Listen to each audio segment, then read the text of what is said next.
안녕하세요 여러분, 세상 돌아보기입니다. 오늘은 24년 10월 2일입니다.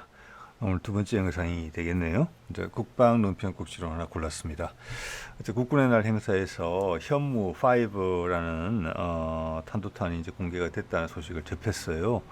그래서 그 내용을 좀 보는데, 언론에서 주로 보도하는 내용은 수박 겉핥기식 아전 인수격인 그런 해석이 난무하길래 동영상을 하나 좀 만들어 봐야 되겠다, 이런 생각이 좀 들었고요. 또 하나는 이거를 통해서 우리가 향후 이제 원자력 추진, 핵 추진 잠수함을 가지게 될 때 거기에 들어갈 미사일들, 지금 이미 뭐 장보고 3에서 지금 들어가고 있죠. 그거에 대한 좀 구체적인 정보가 나왔다. 그런 점에서는 좀 소득도 있었다. 자, 이런 거를 좀 섞어서 좀 말씀을 드려볼까 합니다. 네. 자, 그래서 제가 제목에서 뽑은 것처럼 현무5는 현무4가 작년인가 공개됐는데, 그것은 SLBM이고 잠수함 발사용이고, 그걸 지상형으로 지금 개량한 것이 현무5거든요. 자, 이런 미사일들은 지난 정부에서 다 기획된 거예요. 그래서 지금 윤석열 정부에서 이걸 지금 공개를 해서 이번에는 특히 공휴일까지, 임시 공휴일까지 지정을 하면서 이걸 하이라이트로 비춰지거든요. 현무5가 이걸 보여주고 싶은 건데, 상당히 조급함. 이제 국제 정세를 봤을 때는 이것은 공개하는 것이 알맞지 않다라고 저는 생각을 합니다. 네, 이걸 계속 숨기고 있어야 된다. 근데 그걸 연거푸 두 번이나 속내를 다 드러냈다. 중국이 눈치를 챌 수 있다. 그만큼 초조하다, 윤석열 정부가, 윤석열 스스로가, 내지는 김건희가 또는 천공이 이런 생각을 하게 됩니다. 자, 한번 말씀드려볼게요. 자, 이게 이제 연합뉴스 TV에 보도된 건데, 국군의 날 위용 드러내는 괴물 미사일 현무5, 자, 이게 구축이죠. 바퀴가 9개, 이제 축이 9개고, 그 축의 한 3분의 2 정도를 미사일이 좀 차지하는 그런 형국이에요. 이게 오늘은 이 크기가 상당히 중요합니다. 크기가. 왜냐하면 이제 최신 미사일들의 이게 고체 로켓이란 말이에요. 고체 로켓 기술은 약간 이제 어느 정도 평준화되는 것 같거든요. 그래서 그 크기, 직경 이런 걸 보면 이게 무슨 용도로 쓰는 미사일인지, 기본이 뭘로 개발된 것인지, 설마 8톤에 탄두를 갖다가 북한 땅에 쏘기 위해서 이 비싼 돈을 들여서 36톤이나 되는 미사일을 개발하겠습니까? 가격이 얼마나 되겠습니까? 이게 엄청 비싸지 않겠습니까? 그럴 바에는 그냥 현무 미사일 기존에 있는 거 그거 여러 발 쏘는 게 훨씬 저렴하고 낫지요. 예. 지금 이제 우크라이나에서 보면은 러시아가 지금 뭐 제가 보기에는 미국 같은 경우는 한 1톤짜리 폭탄이 제일 큰 건데, 물론 그 탄도 중량으로 치면 그보다 작아지겠지만 러시아가 2톤, 2.5톤까지 쓰고 있거든요. 항공폭탄으로. 그거 몇 발 쓰는 게 훨씬 비용 효율적이죠. 그것도 요즘 활공탄으로 쓰니까 세계 대공 방어막 밖에서 쏘는 거란 말이에요. 그 몇 개 모으면 8톤이잖아요. 예, 이거는, 그러니까 제가 드리고 싶은 이야기는, 이거는 기본적으로 다른 목적이 있는 미사일이라는 것입니다. 예, 근데 이걸 공개를 함으로써 재원들이 노출됨으로 인해서 주변국에서 이게 이거구나라는 걸 바로 알게 돼 있어요. 왜냐? 저 같은 민간인도 보면 알겠거든요. 국가 기밀을 흘리는 거예요, 이거. 미국이 좋아하지 않는 내용입니다, 이거. 중국과 일본이 긴장할 수 있는 내용이에요. 윤석열이 입으로 뱉는 이야기하고 그 뉘앙스는 정반대예요. 자, 볼게요. 괴물 미사일. 이렇게 이제 홍보를 하고 있죠. 예, 볼게요. 자, 비싸게 생겼죠. 다 이렇게 생겼습니다. 예, 러시아의 토플 M 최신 ICBM이에요. 그리고 이게 야르스라고 불리기도 해요. ICBM이고 이거는 8축이에요. 8축인데 우리는 9축이지만 이걸 보면은 두께가 우리 거보다 조금 더 두꺼워 보이고, 길이가 차의 전면 앞으로 나왔잖아요. 그러니까 이게 더 큰 미사일이에요. 예, 우리 현무 5보다는. 그리고 무게도 지금 50톤이라고 되어 있잖아요. 현무 5는 지금 36톤이거든요. 오늘 뒤에 보여드리겠습니다만은 이건 훨씬 큰 미사일이에요. 이거 대륙간 탄도탄으로 쓰는 거거든요. 우리 것도 여기서 과히 모질라진 않아요. 그런데 차량 거치해서 쏘는 이런 용도가 아니에요. 기본적으로는 SLBM용이에요. 자, 이거 한번 볼게요. 길이가 22.5m고 직경이 2m죠. 그리고 워헤드 탄두를 뭘 쓸 수 있느냐 하면은 200킬로톤짜리 다탄두 형태로 해서 3개를 넣을 수가 있다. 이렇게 지금 돼 있거든요. 좀 이따 8톤하고 TNT 8톤, 그게 이제 우리 현무5에서 주장하는 거잖아요. 그게 8톤하고 핵무기는 비교 불가합니다. 즉 북한이 뭐 핵무기를 우리한테 쏘겠다, 남한한테, 거기도 어폐가 있어요. 북한의 핵무기는 기본적으로 미국을 향하는 겁니다. ICBM이. 그러니까 미국이 뭐 이렇다가 저러다가 뭐 종전선언도 하다가 협상도 하려고 하다가 하는 거잖아요. 우리는 부차적이에요. 자, 그래서 남한의 핵무기를 만약에 하나 쏜다. 그럼 우리는 현무5로 반격을 해서 평양을 쑥대밭으로 만들겠다? 네. 현무5를 100발을 평양에 쏘더라도 핵탄도 한 발 맞는 것보다 비교가 안 됩니다. 그거에 비해서 핵탄도 한 발 맞는 거에 비해서는. 좀 이따 그 말씀 좀 드리고요. 자, 이것만 해도 대륙간 탄도탄이 되는 미사일, 우리는 이것보다 규모가 작다, 이런 말씀을 제가 드렸어요. 예. 자, 그리고 이거는 북한의 화성 18호 고체 로켓이죠. 최신형이라고 보여요. 이거는 구축이에요. 이것도 그 전에 화성 17, 16보다 크게 작아진 거예요. 그때는 액체 로켓이었고 고체 로켓으로 오면서 작아진 게 이건데, 같은 구축인데 좀 전에 보신 야르스나 토플 M하고 그거보다 더 큰다는 걸 여러분 바로 아실 수 있어요. 두께도 훨씬 굵죠. 예, 두께가 굵어지면 같은 길이의 체적이 엄청나게 늘어납니다. 그 길이도 토플 M보다 길어요. 이거는 왜냐? 연료를 더 많이 실어야 돼요. 러시아에서 미국 전역을 커버할 수 있는 ICBM을 발사하는 거하고 북한에서 미국 전역을 커버하는 거는 달라요. 북한은 뭐냐면은 러시아보다는 남쪽에 있어요. 그래서 미국 전역을 타격하기 위해서는 러시아의 ICBM보다 사거리가 더 길게 나와야 돼요. 예. 그렇기 때문에 미사일이 연료를 더 많이 넣어야 돼요. 그래서 커지는 겁니다, 이렇게. 예, 이거 한번 잘 생각해 보세요. 자, 그래 놓고 이걸 이제 소개를 하면서 뭐라고 이야기를 했느냐면, 참, 그 전에 이거 보니까 뭐 개걸음 하는 게 되게 유명했다. 그게 보니까 뭐 이게 언급이 되는 것 같아요. 바퀴 축 자체가 이제 틀어진 거죠. 그래갖고 이 차체 자체가 워낙 기니까 회전 반경을 줄이기 위해서 축 자체가 같이 돈다. 이건데 그거는 러시아 것도 그렇습니다. 제가 봤을 때 북한 것도 그럴 가능성이 높다고 봅니다. 왜냐하면 북한은 지형이 산이 많기 때문에 러시아에서도 축 자체를 돌리는데 북한에서도 안 돌릴 수는 없겠죠. 그래야지 그나마 일반 도로에서 비빌 수 있다고 봅니다. 그래서 그것은 현무5만의 어떤 독창적인 내용은 아니다. 그 정도 급의 미사일은 다 개걸음을 해야 한다. 해야만 한다. 이 말씀 드리고 싶고, 이 연합뉴스에서 눈이 가는 단어가 낱말은 이거예요. 탄두 중량을 줄이면 IRBM급이다.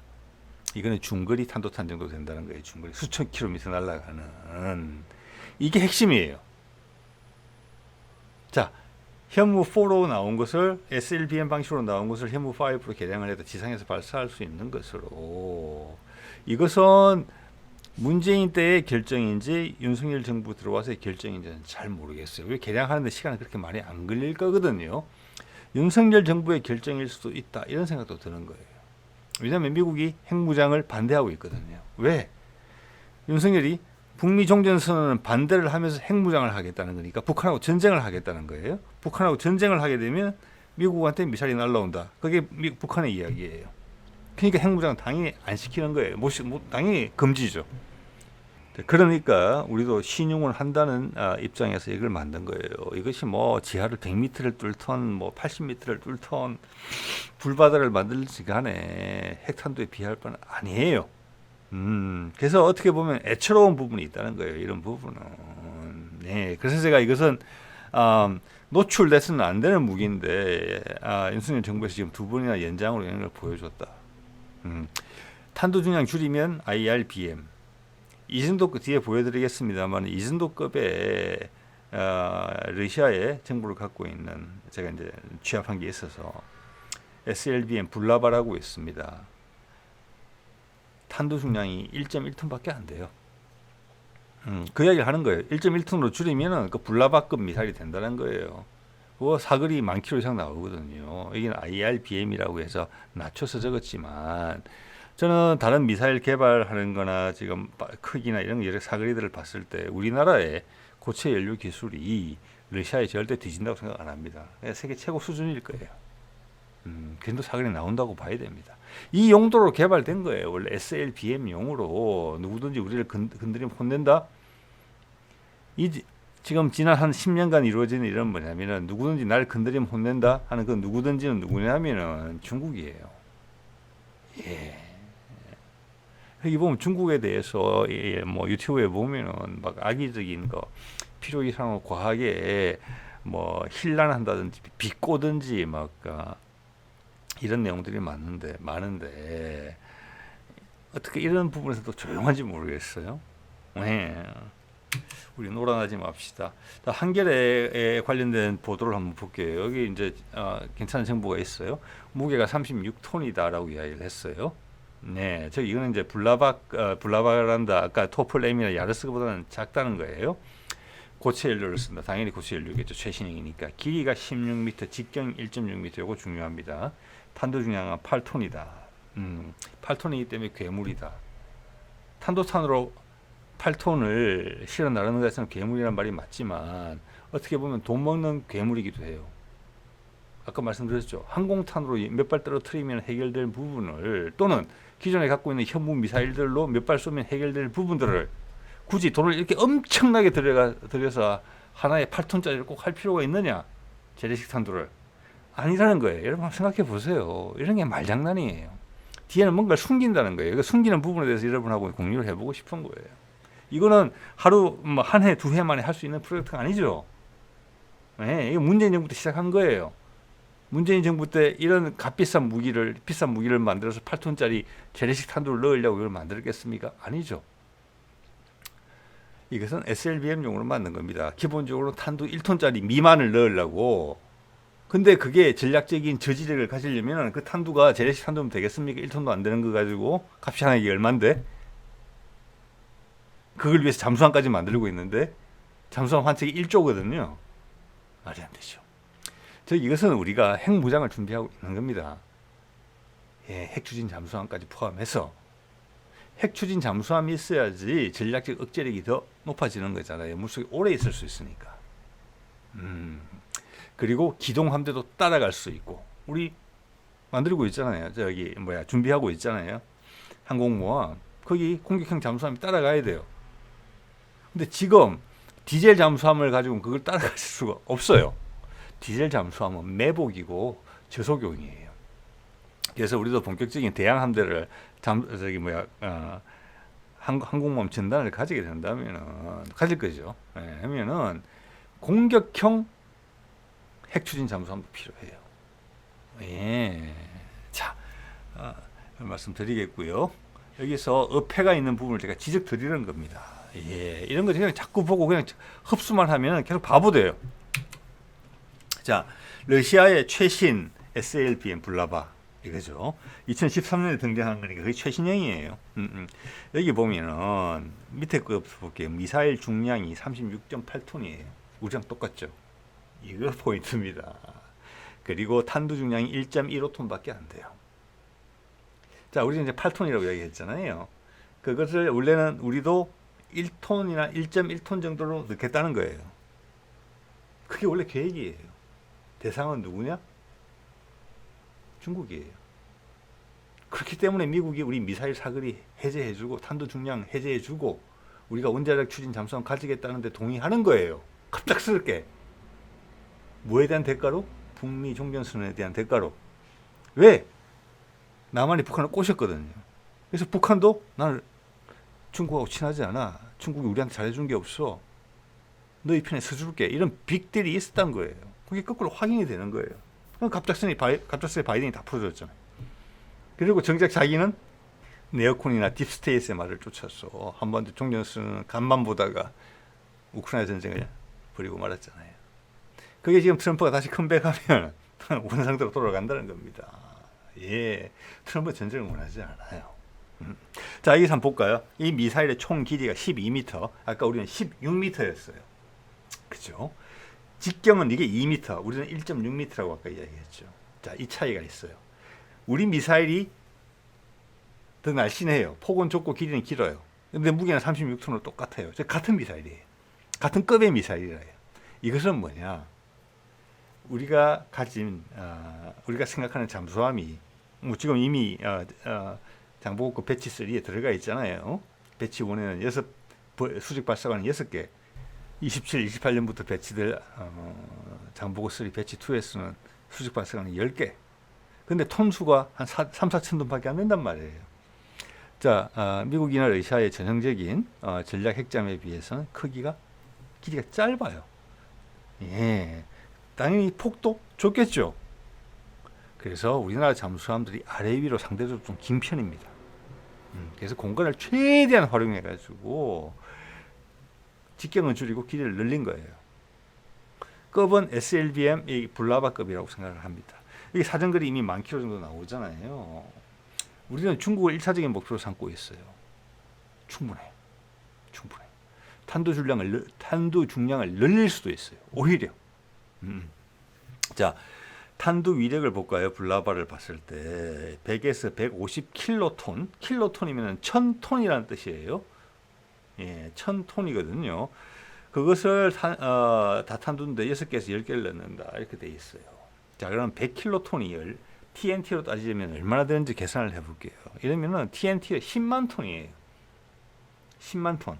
10만 톤짜리가 탄두 중량이 1톤밖에 안 되는데 6개나 10개 들어간다는 거예요. 10개 들어가겠죠. 가장 가벼운 걸 넣었으니까 10개가 들어간다는 거예요. 그러면 100만 톤의 TNT가 이 한 발에서 나오는 거예요. 100만 톤이. 탄두 중량 1톤에 100만 톤이거든요. 현무5 탄두 중량 얼마입니까? 8톤이죠. 8톤하고 100만 톤은 비교가 됩니까? 비교 자체가 말이 무의미한 거죠. 예. 자, 2차 세계대전 때 핵무기의 초창기에 히로시마 나가사키에 떨어졌던 게 20킬로톤 정도예요. 그게 그러면 20킬로톤이면 2만 톤이거든요.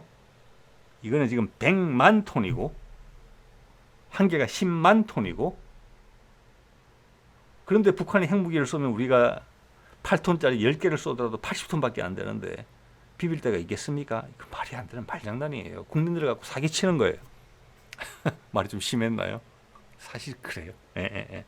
자, 그래서 우리가 생각하는 미사일이 이 재원이 나왔기 때문에 우리가 불나바 정도 재원을 생각하고 있구나. 이게 지금 SLBM 중에 최신형이에요. 왜? 똑같거든요. 무게가. 대신 날씬하고 길다. 이것은 우리 잠수함의 크기가 작기 때문에 그렇다. 중국을 목표로 한다는 상관없다. 뭐 그래도 기본적으로 10,000km는 나온다고 봅니다. 그 이상은. 이것도 2013년도에 나온 미사일이에요. 10년 동안 뒤에 기술 개발이 있었단 말이에요. 자, 이거는 최근에 나온 거죠. 장보고 배치 3, 배치 2. 이것을 판촉을 하고 있는 것 같아요. 뭐 폴란드 같은 데 가서도 팔겠다고. 여기 보시면은 뒤에 수직 발사관이 보이죠. 현재 이거는 8개 정도밖에 안 보이는데 제가 알기로는 장보고 3 배치 2가 10개로 알고 있거든요. 자, 아래 위 길이가 상당히 좀 깁니다. 그리고 폭은 좀 좁아요. 여기에 그런 미사일이 들어간다고 생각을 해 보십시오. 원자력 추진으로 들어간다. 몇 개월 동안 물밖에 안 나와도 된다. 그냥 조용히 아무도 모르는 장소에서 가만히 깔아앉아 있는 거예요. 그리고 우리 본토가 공격을 받을 시에 이것은 일단 중국으로 전제가 되고 있는 거예요. 예. 조용히 발사해준다. 전략적 억제력이에요. 예. 자, 그러면 여기서 일본의 입장을 한번 생각해 보세요. 한반도에서 빅딜을 해가지고 바이든은 트럼프에 반대했는데도 불구하고 바이든은 되자마자 문재인을 만나서 트럼프가 약속했던 남북한 간의 부분, 그리고 북미 간에 약속했던 부분을 그대로 존중한다. 비핵화 전제한다. 여기서 비핵화는 남한의 비핵화를 이야기하는 거예요. 그리고 북미 종전선언을 할 때 북한의 비핵화가 목적이다. 그래서 한반도가 비핵화된다. 그래야지 딜이 성립이 될 거잖아요. 근데 남한의 윤석열이 나 핵무장을 하겠다. 야, 미국 너 나가라 이런 뜻이에요. 북미 간에 종전선언을 할 수 있는 조건이 없어지는 거예요. 그래서 못하게 하는 거죠. 예. 자, 이런 큰 딜을 하게 되고 남한은 핵 무장까지 염두에 둔 강력한 무기 개발을 하게 됩니다. 여태까지 쌓아왔던 여러 제조업의 실력을 그냥 방산 산업에 다 쏟아넣기 시작하면서 세계적인 국방 강국으로 방산 강국으로 떠올라요. 그런데 일본은 여태까지 2차 세계대전 때도 핵폭탄까지 맞으면서 발표해가지고 미국한테 온갖 수모를 다 받아가면서 미국을 모셔왔는데 이 핵심적인 순간에 아시아의 수장이라고 생각했던 일본을 뭉개고 바로 남한과 딜을 해버린다. 북한하고. 그럼 우리 일본은 어떻게 되는 거냐? 우리하고 얘들은 악감정을 갖고 있는데 한반도와 일본은 남북한 소통을 시켜서 미국에 더 강력한 우방이 된다고? 러시아까지 줄을 서서? 러시아도 우리를 일본을 안 좋아하는데 그럼 우리는 어떻게 되는 거야 도대체? 이런 위기의식을 아베가 느꼈던 겁니다. 그럼 지금 기시다도 마찬가지예요. 그런데 세계 흐름이 그쪽으로 가고 있고 트럼프가 다시 대통령이 될 것 같단 말이에요. 지금 분위기로 봐서는. 그러니까 또 미치는 거죠. 지금 일본이. 예, 드라마틱하게 가고 있는 겁니다. 근데 이번에는 문재인 정부 때와 상황이 다른 게 이 한국의 지금 대통령인 윤석열이 기시다 미국의 말을 잘 듣고 죄송합니다. 일본의 말을 잘 듣고 있어요. 기시다 말을. 그래서 그 지렛대를 최대한 활용할 것이라고 볼 수 있는 거예요. 예, 이게 엄청나게 재미있는 전선이 구축되고 있습니다. 그때 이미 소위 단극화에서 다극화로에 넘어가는 전환점에 대해서 공감대가 있었다는 거예요. 네.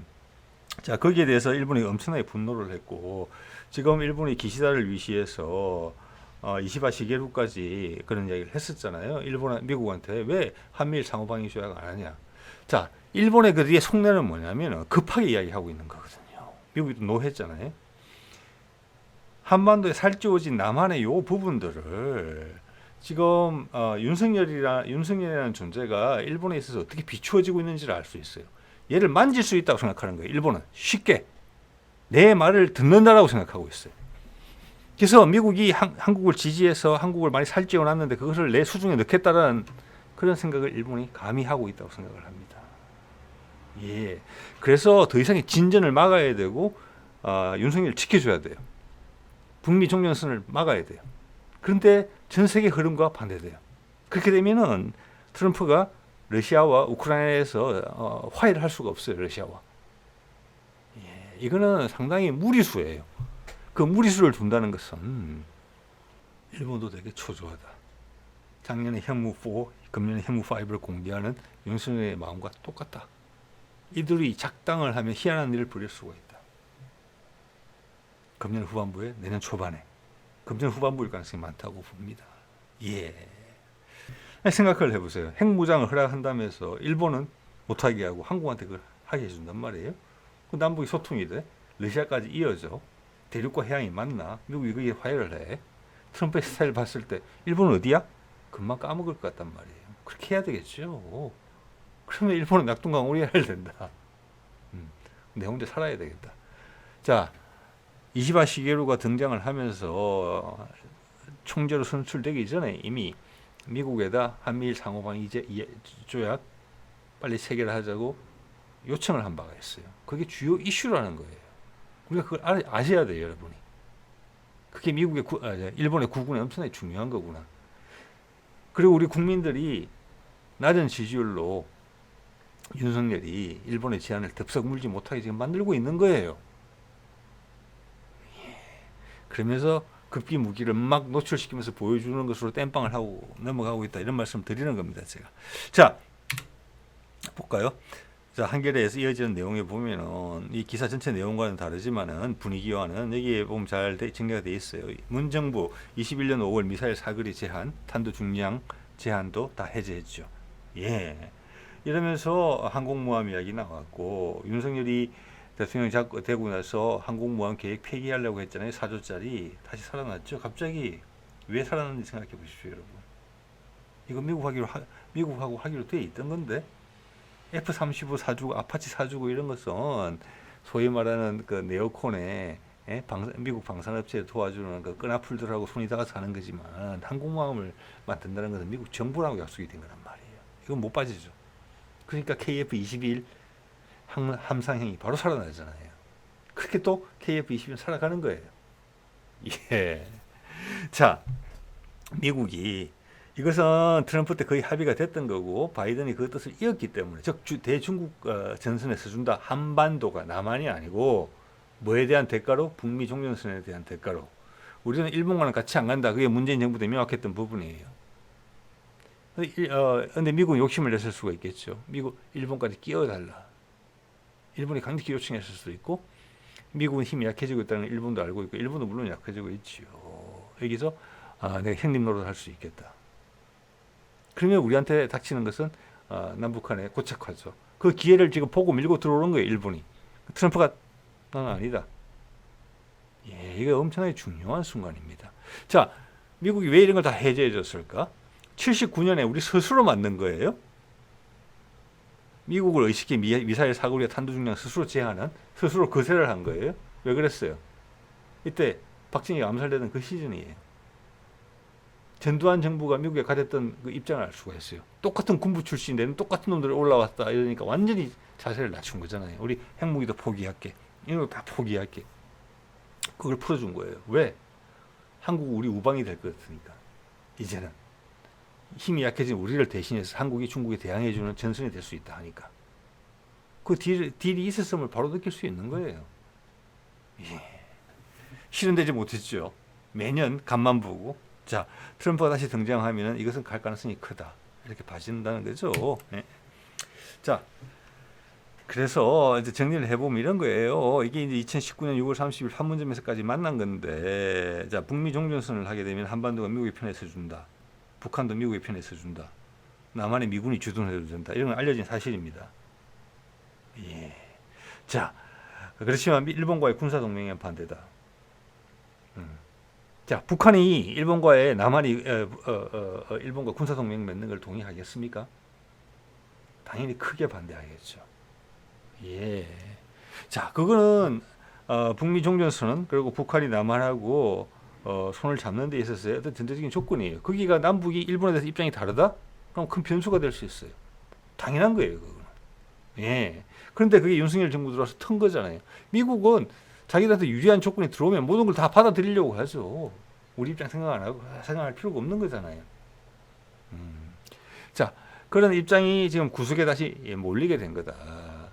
예, 그렇기 때문에 아까 말씀드린 것처럼 기시다나 지금 이지바나 윤석열을 최대한 활용하려고 할 것이다. 미국은 최대한 단속하려고 할 것이다. 예, 그래서 지금 외신에 보면은 일본의 새로운 정부가 들어서면서 미국하고 갈라서나 이런 유류의 분위기가 지금 감지가 되고 있는 거예요. 충분히 가능성이 있는 겁니다. 예.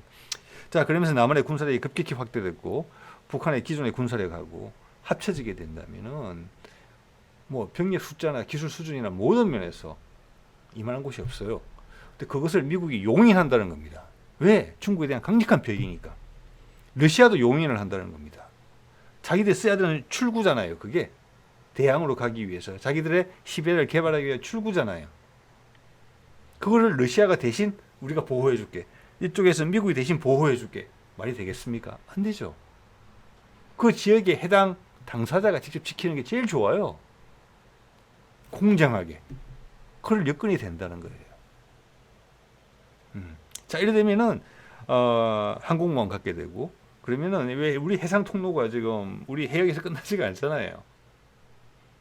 동진아해, 동진아해, 그다음 남중국해, 그다음 말라카 해협을 거쳐서 인도양, 중동까지 다 가야 되는 거잖아요. 그걸 지켜야 될 거잖아요. 그 항모 전단 이야기가 나오는 겁니다. 하나가 아닐 가능성이 높다고 말씀드렸죠, 제가. 원자력 추진 잠수는 당연히 갖고 있는 거예요. 너희가 날 때려? 그럼 내가 너희들한테 반격할 힘이 있다는 걸 보여주겠다. 이렇게 되는 것입니다. 자, 그래서 이거 다시 돌이켜 보면은 문재인 정부 때 김현종 국가안보실 2차장이 한 이야기가 있죠. 핵추진 잠수함 보유 계획 확인했죠. 안창호 배치 쓰일 가능성이 많아요. 지금 이런 부분에 있어서 윤석열 정부 들어와서 상당히 애매할 거예요. 저농축 연료를 쓸 것이라고 이야기하기 때문에 한미 간의 핵 협정을 위배하지 않는다고 이야기했어요. 즉 이것은 뭐냐면은 지금은 다 90% 이상의 고농축 무기급의 연료를 쓰고 있어요. 그래야지만 연료를 오래 태울 수 있어요. 그러면 40년 동안 잠수함 수명이 다하는 동안 잠수함을 절개하고 연료를 교체할 필요가 없게 되는 거거든요. 근데 우리는 20% 이하로 한다. 이거는 국제적인 여론에 대해서 무마용일 수도 있고 차세대 기술이기도 해요. 이것은 뭐냐? 소위 말해서 연료를 깨끗이 태울 수 있는 차세대 원전이다. 자, 그게 뭐 소위 말해서 소디움, 나트리움 원전이든지 간에 납비스무스 원전이든 간에 그리로 간다는 거예요. 그것은 연료 효율이 훨씬 좋아요. 그래서 상업용 수준의 20% 이하를 가지고도 20년, 40년 정도의 운항이 가능하거든요. 그거 이미 준비하고 있다고 제가 몇 번 소개를 드렸었죠. 자, 이런 것들이에요. 근데 지금 윤석열 정부라는 색깔을 가진 정부가 등장을 하면서 이게 살짝 꼬여있는 상태가 되고 뒤틀렸죠, 지금. 텐션이 걸려있는 상태예요, 남북 간에. 일본과도 그렇고. 이게 트럼프가 등장하면서 확 풀리면서 여러 가지 일이 발생할 수 있다. 그 사이 우크라이나 전쟁이 있었고, 가자 전쟁에서도 제정신이 아닌 네타냐후가 온갖 짓을 다 하고 있죠. 미국을 끌어들이기 위해서, 확전을 하기 위해서. 자, 쉽게 넘어가기 힘든 상황이라고 봅니다. 예, 궁극적으로 이 방향으로 갈 거라고 봐요. 그런데 세게 묶였던 게 확 풀리면서 사단이 나기는 날 것 같다는 그런 말씀 계속 드리고 있지요. 예, 자, 가장 큰 것이 이거죠. 이시바도 요청했고, 그는 9월 초에는 얼마 전에 9월 초에는 갑작스럽게 기시다가 방한을 해서 윤석열한테도 이야기를 한 겁니다. 미국에 우리 한 목소리로 요청하자. 이것이 곧 윤석열과 일본과의 관계를 설명해 주는 거예요. 지금 우리가 완전 동생 취급받고 있어요.